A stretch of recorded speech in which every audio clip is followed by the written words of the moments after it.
धालोङवासी दाजुभाइ दिदीबहिनीहरू सबैमा क्रान्तिकारी कम्युनिस्ट पार्टी नेपालको तर्फबाट यहाँमा हार्दिक आज हामीले यो जनसम्बन्ध विस्तार एक प्रकारको जनतालाई आज हाम्रो पार्टीको नीति कार्यक्रमको जानकारी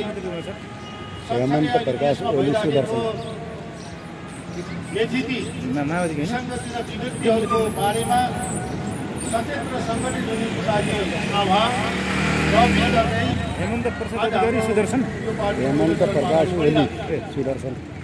आदरणीय न्यायप्रेमी दाजुभाइ दिदीबहिनीहरू, क्रान्तिकारी कम्युनिस्ट पार्टी नेपालको गत मङ्सिर 13 गतिदेखि 23 गतिसम्म काठमाडौँमा एकताको राष्ट्रिय महाधिवेशन सम्पन्न भएको छ र राष्ट्रिय महाधिवेशनले अहिलेको यो देशको दलाल नोकरशाही जुन व्यवस्था छ, जनताका जुन प्रकारका अवस्था छ, यो व्यवस्था र अवस्थाबाट नेपाली जनताको भलो हुन सक्दैन, नेपाली जनताको अवस्था पनि सुध्रिन सक्दैन।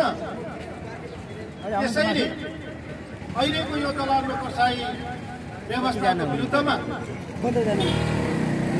अगाडि बढेर यसलाई खारेज गरे। यसको ठाउँमा जनताको एउटा चाहिँ जनगणतन्त्र स्थापना गर्दै समाजवादमा जाने राजनीतिको कार्यक्रम पारित गरेको छ। 12-15 जना मान्छे जहाँ देखिन्छन् त्यहाँ ठेके गाडी रोक्ने देशमा स्थिति छ। यो स्थितिको बारेमा हामी सबैले देखिराखेका छौँ, भोगिराखेका छौँ कि अहिले एकातिर प्रतिगामी तत्त्वहरू सल्बलाइराखेका छन् भने दलाल नोकरशाही व्यवस्थाका यी अहिलेका खेतालाहरू यथास्थितिवादीहरूले जनतालाई अनेकौं भरमहरू दिँदै अगाडि बढिराखेका छन्। तर अब त्यो तिनका ती भरमजालहरू दिन प्रतिदिन एउटा उदाङ्गो बन्दै गइरहेको छ र जनतालाई यो कुरा स्पष्ट हुँदै गइराखेको छ कि अबको अहिलेको यो सरकार चाहे शेरेको बनोस्, चाहे केपीको बनोस्, चाहे प्रचण्डको बनोस्, अहिलेको यो स्थितिमा बन्ने कुनै पनि एउटा चाहिँ सरकारले जनताको एउटा चाहिँ आम जनताका शोषित उत्पीडित जनताका समस्यालाई सम्बोधन गर्न सक्दैन भन्ने कुरा अब प्रश्न भइसक्यो।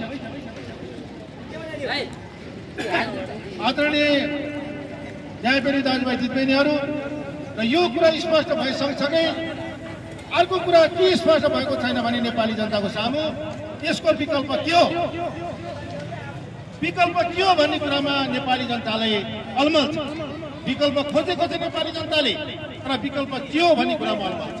त्यसैले